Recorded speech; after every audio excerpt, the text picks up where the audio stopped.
When I was 14, I planned my wedding. This One's Wife, the Duchess of Defunct Deals. Hello, I'm H.G. Tudor. Well, with This One's Wife having taken over the Invictus Games and made it the This One's Wife Games, and then having departed, one wonders what will come next. The most obvious thing, of course, is the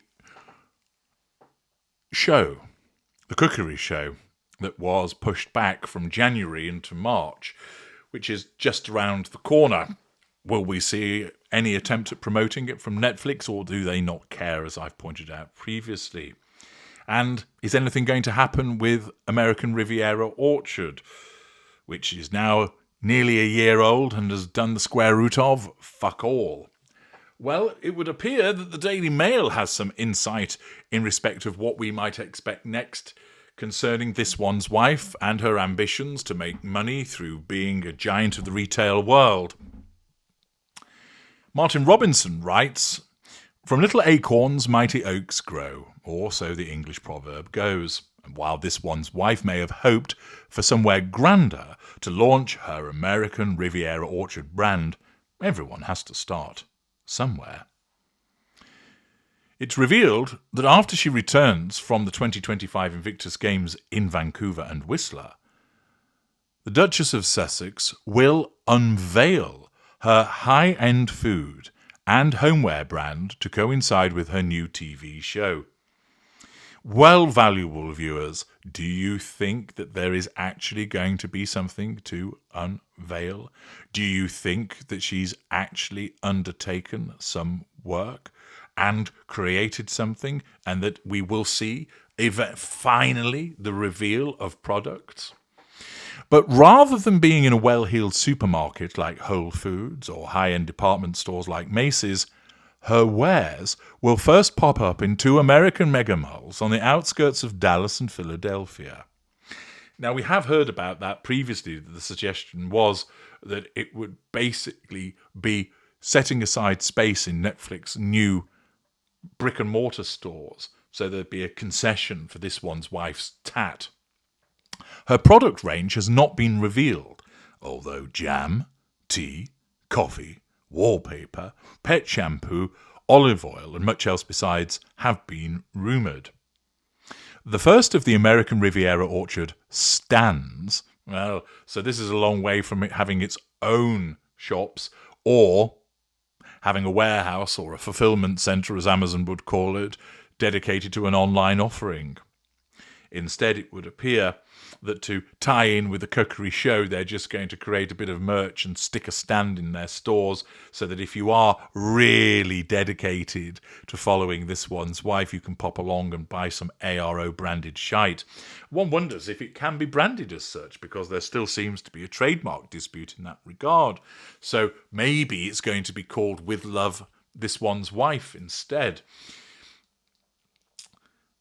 The first of the American Riviera Orchard stands will open in two of America's biggest retail centres, the King of Prussia Mall in Philadelphia and the giant Dallas Galleria, which we've been told about previously. Mark Borkowski, arguably Britain's leading PR guru, told Mail Online that the Netflix deal with the two malls suggests that she will not be the next Martha Stewart. I didn't need a PR expert to tell me that, Mr. Bukowski, but thanks anyway. And he also states that American Riviera Orchard will ultimately fail as a brand. Wouldn't it be safe to say that it already has? This One's Wife will be desperately disappointed about how and where it will launch, he said. She ought to be thankful that it's launching at all, but we all know that she wouldn't be. At this rate, she might as well update the title.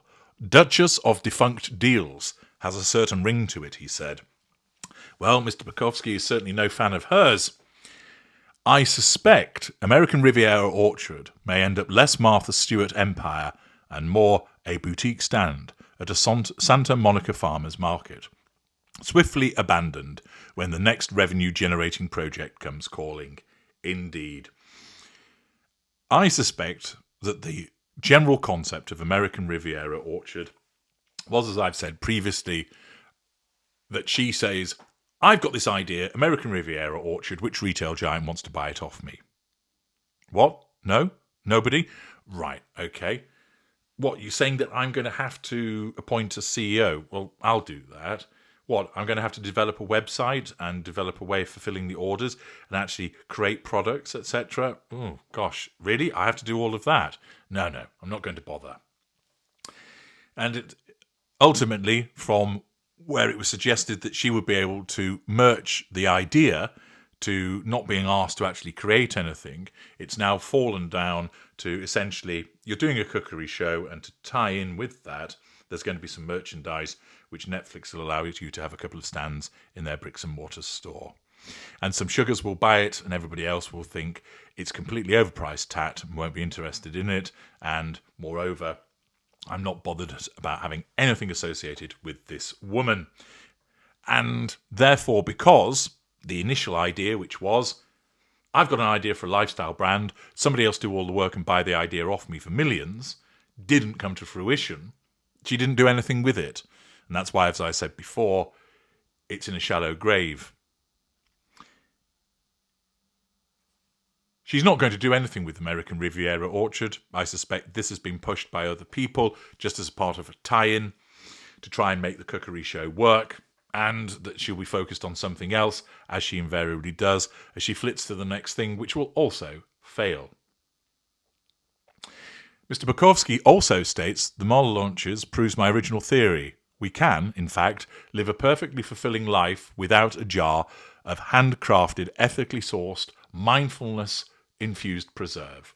If the luxury market was crying out for anything, it certainly was not yet another celebrity lifestyle brand built on vibes rather than viability. This has all the promise of a papier-mâché yacht setting sail in a hurricane. Yeah, but tell us what you really think, Mr. Bukowski. Go on, son. Get in there. Give it a good kicking. And yet history has shown us that no amount of elegant calligraphy or Tuscan farmhouse lighting can disguise the fact that, at the end of the day, it's just a jar of fruit mush with a royal adjacent price tag. There's some glorious lines in this, Mr. Bukowski. I'll buy you a pint should I ever meet you. What they will look like yet has not been revealed, as they've not been completed, but Netflix did have one for its hit show Stranger Things in Dallas last year that some critics unkindly compared to a cheap store in an airport terminal. I guess, therefore, this one's wife's stuff will fit right in. One Google review said of the now closed pop-up, that augurs well, doesn't it? This staff and service are awful. It's too crowded and everything is overpriced. Would not waste your time. What shoppers think of this one's wife products will emerge in only a matter of weeks. First unveiled amid great fanfare 1 year ago, this one's wife's range of lifestyle products sold under the beguiling name of American Riviera Orchard has so far failed to appear. Is this more future faking? Is the suggestion that something might appear? Or is this just another instance of failure on the part of this one's wife? Well, as ever, time will tell. But some great shade thrown there by Mark Bukowski and some memorable descriptions of the uselessness of this one's wife. I'm H.G. Tudor. Thank you for listening.